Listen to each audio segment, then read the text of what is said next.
नमस्कार, मेरा नाम है शिवम कुमार लोटसफीप और मैं आज आपको सुनाने जा रहा हूँ पंचतंत्र की कहानी अनमोल खजाना।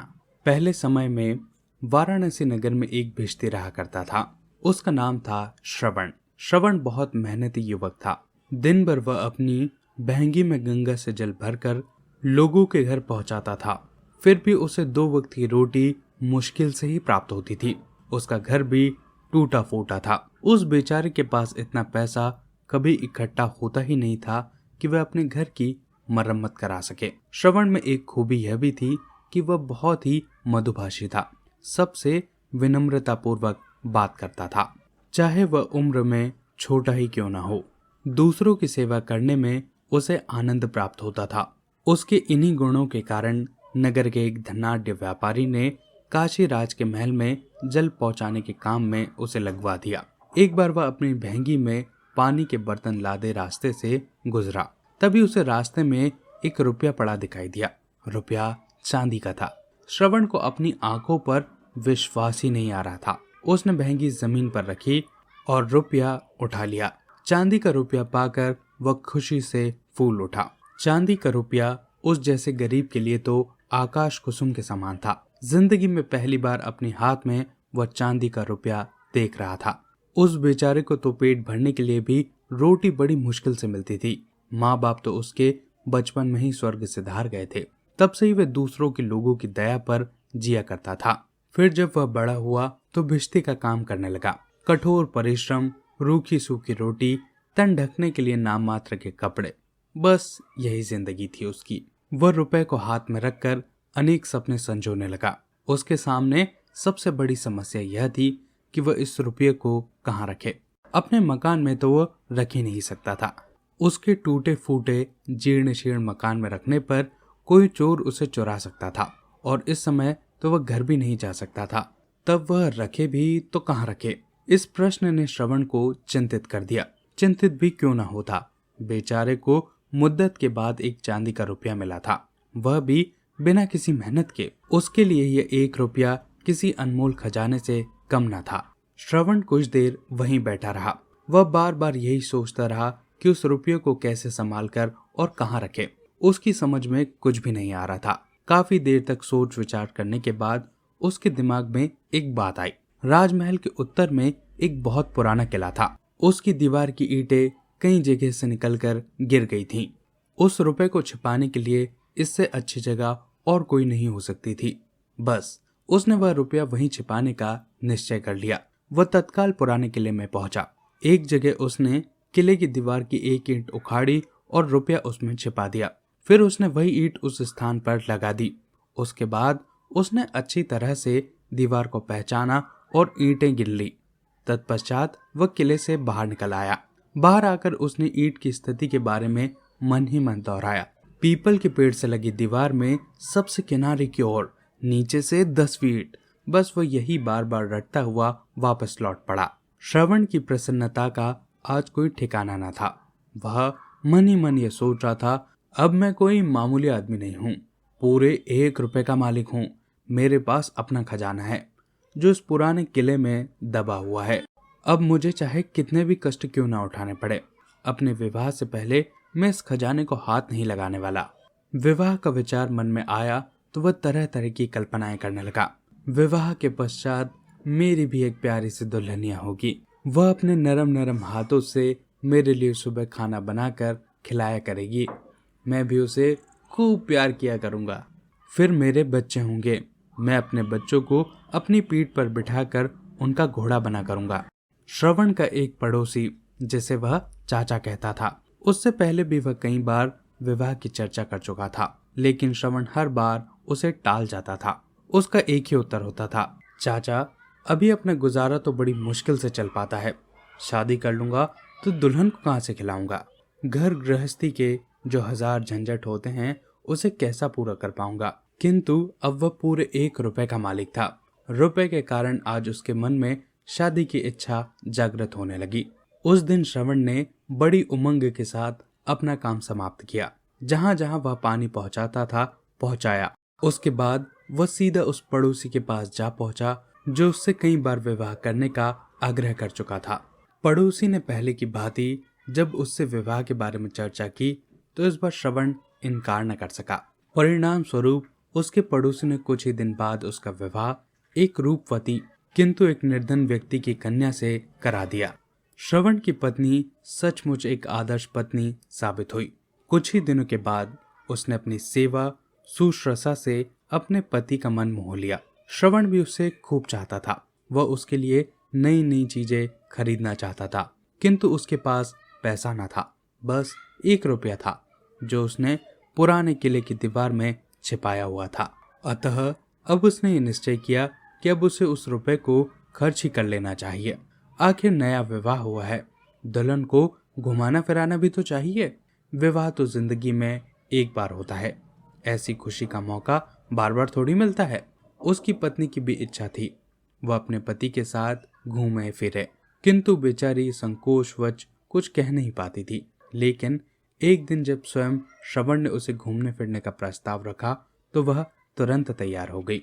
श्रवण ने उसे बताया कि उसके पास चांदी का एक सिक्का है जो उसने पुराने किले की दीवार में छिपा कर रखा हुआ है। यह सुनकर उसकी पत्नी ने कहा, मेरे पास भी चांदी का एक सिक्का है।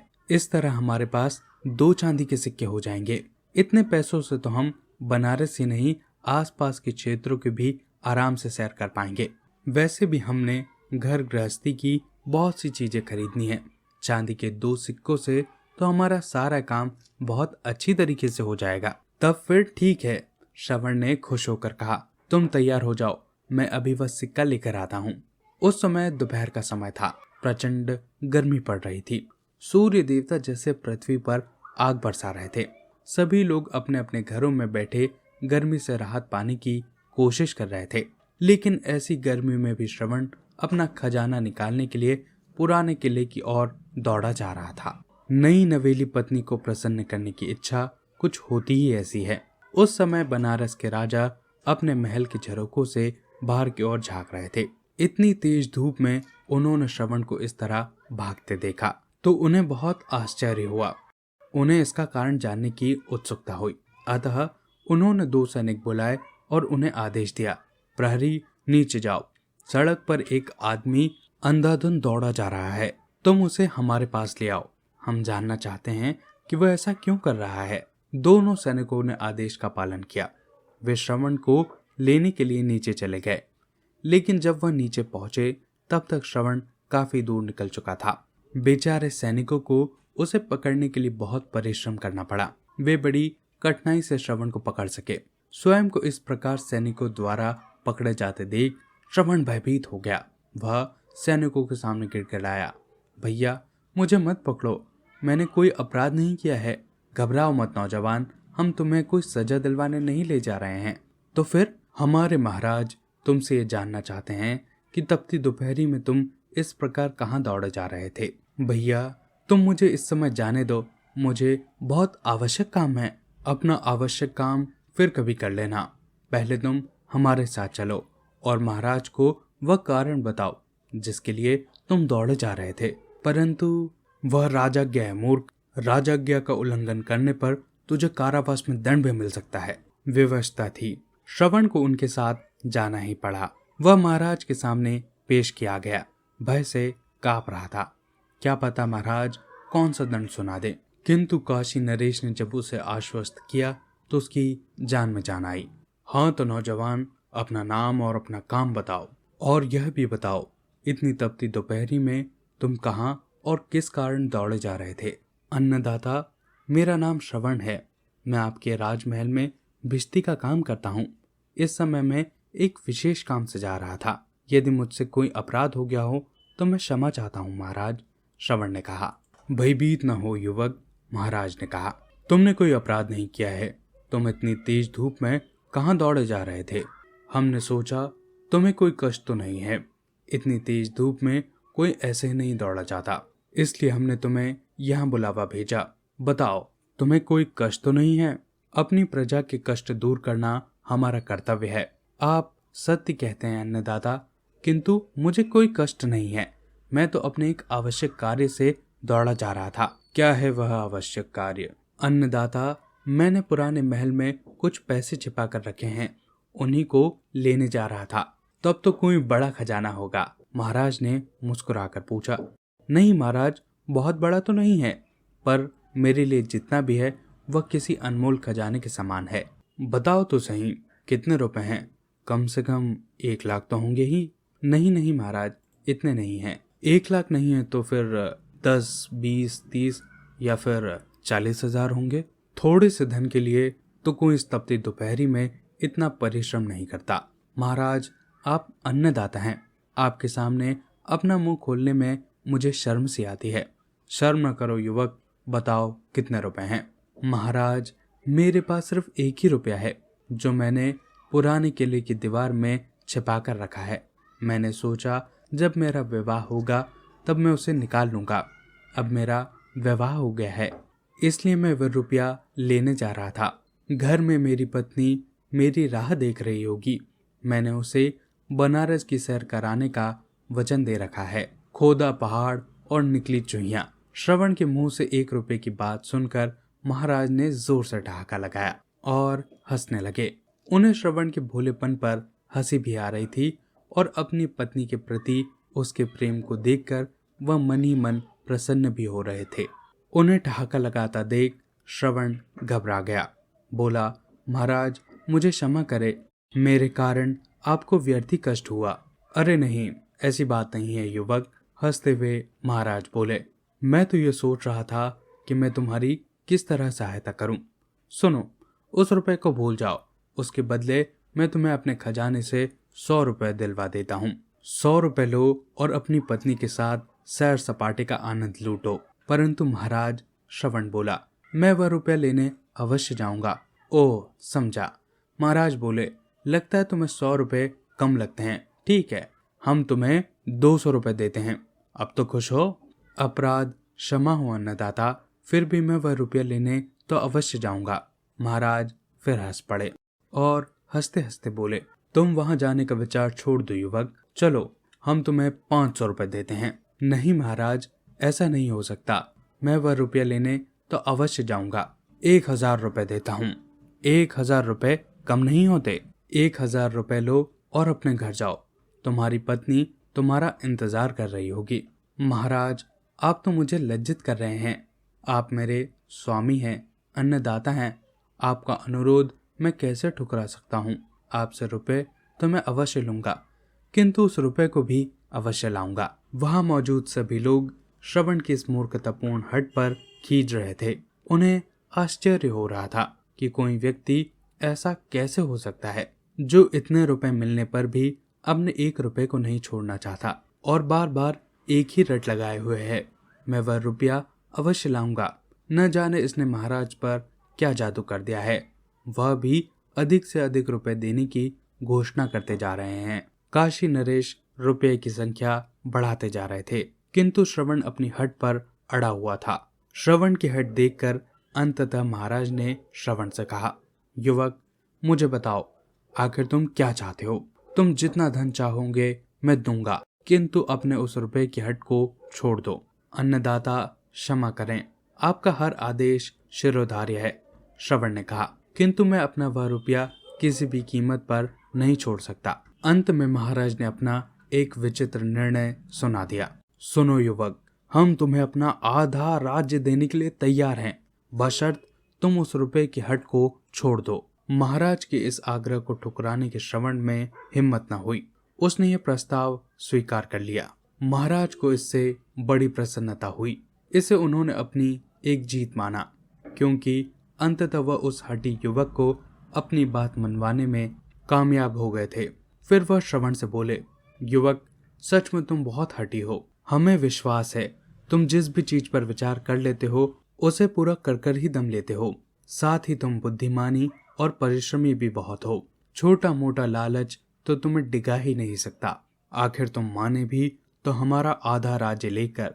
यह सुनकर श्रवण ने कहा, अन्नदाता, यदि आप जैसा दाता मिले तो छोटी मोटी चीज क्या मांगना। हाँ युवक, अब हमें पूरा विश्वास हो गया है। तुम्हें जो भी चीज मिलेगी तुम उसका लगन और परिश्रम के साथ उसकी रक्षा करोगे। हम सोचते हैं राज्य पाकर तुम उसकी अच्छी तरह से रक्षा करोगे। इससे हमें हार्दिक प्रसन्नता होगी। मैं आपके विश्वास को ठेस नहीं लगने दूंगा महाराज, श्रवण ने कहा। काशी नरेश संतानहीन थे।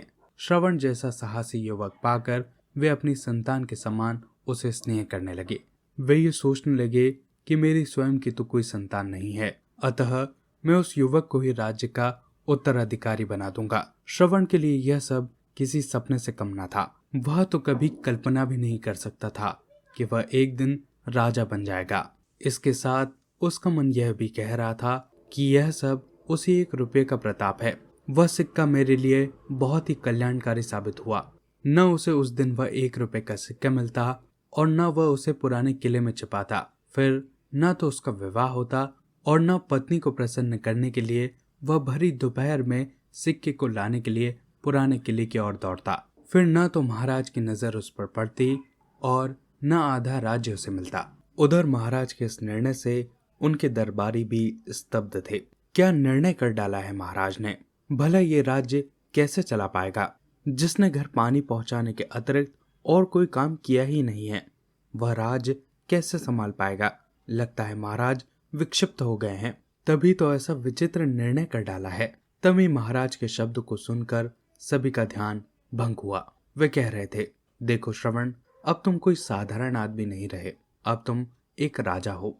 हम आधा राज्य तुम्हें देने का वचन दे चुके हैं। कल भरे दरबार में इसकी विधिवत घोषणा भी कर देंगे। अब तुम अपने घर जाओ और कल के लिए तैयारी करो। तत्पश्चात महाराज ने उसे राजसी सम्मान के साथ अपनी स्वयं की बग्घी में बिठाकर और कल की तैयारी के लिए उसे ढेर सारा धन देकर उसे विदा किया। उसके साथ राजा के अंगरक्षक भी गए थे।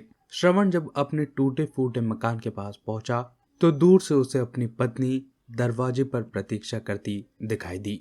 बग्घी जब उसके घर के सामने रुकी तो वह घबरा गई और घर के अंदर भागकर छिपने को तत्पर हुई।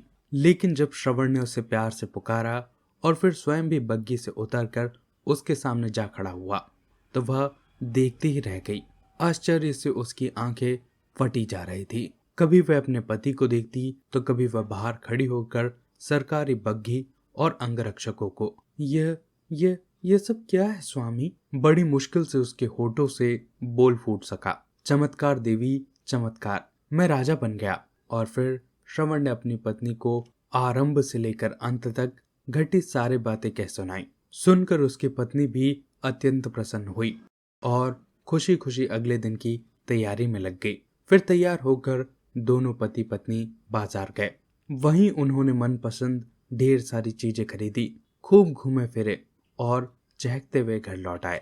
यह उनके जीवन का नया अनुभव था, इसलिए वे ऐसा महसूस कर रहे थे जैसे हवा में उड़ रहे हों। देर रात तक वे बोलते बतियाते रहे और राजसी वैभव भोगने की कल्पना करते रहे। अगली सुबह राजा के अंगरक्षक शाही बग्घी लेकर उसे लेने के लिए आ पहुंचे। श्रवण उसमें बैठकर अपनी पत्नी के साथ राजमहल जा पहुंचा। महाराज का दरबार लगा हुआ था। सभी लोग अपने अपने स्थानों पर बैठे हुए थे।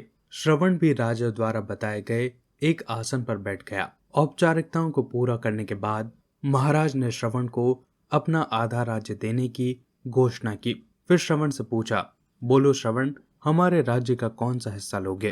पूर्व की ओर का या पश्चिम की ओर का, उत्तर का या फिर दक्षिण वाला भाग? श्रवण बोला, महाराज, दिशाओं का ज्ञान तो मुझे नहीं है, पर मैं तो उसी हिस्से को लूंगा जिसमें पुराना किला पड़ता है, अर्थात उत्तरी हिस्सा। पर यह तो बताओ श्रवण कि तुम उसी हिस्से को क्यों लेना चाहते हो? इसलिए महाराज कि उसी हिस्से में वह पुराना किला है जहां मैंने अपना वह रुपया छिपाया है। वह रुपया बहुत ही शुभ है महाराज, उसी ने मुझे राजा बनाया है। सुनकर महाराज की हंसी छूट गई। सभी दरबारी भी हंस पड़े। फिर महाराज धीर गंभीर स्वर में बोले, श्रवण, आखिर तुम ही जीते। तुमने अपना वह रुपया नहीं छोड़ा। खैर, अब तुम राजा बन गए हो, जिम्मेदारी से अपना राज्य को चलाओ। हम तुम्हारे लिए शुभकामनाएं करते हैं। और फिर समूचा वातावरण मुखरित हो उठा। दोस्तों, ये थी पूरी कहानी। इस कहानी से हमें शिक्षा मिलती है, अगर हम बुद्धिमानी से काम ले तो हम अपने भाग्य को भी बदल सकते हैं। आशा करता हूँ आपको ये कहानी अच्छी लगी होगी। ऐसी और कहानियां सुनने के लिए प्लीज चैनल को सब्सक्राइब कीजिए। अपने आसपास सफाई बनाए रखें और एक पेड़ जरूर लगाएं। बहुत बहुत धन्यवाद।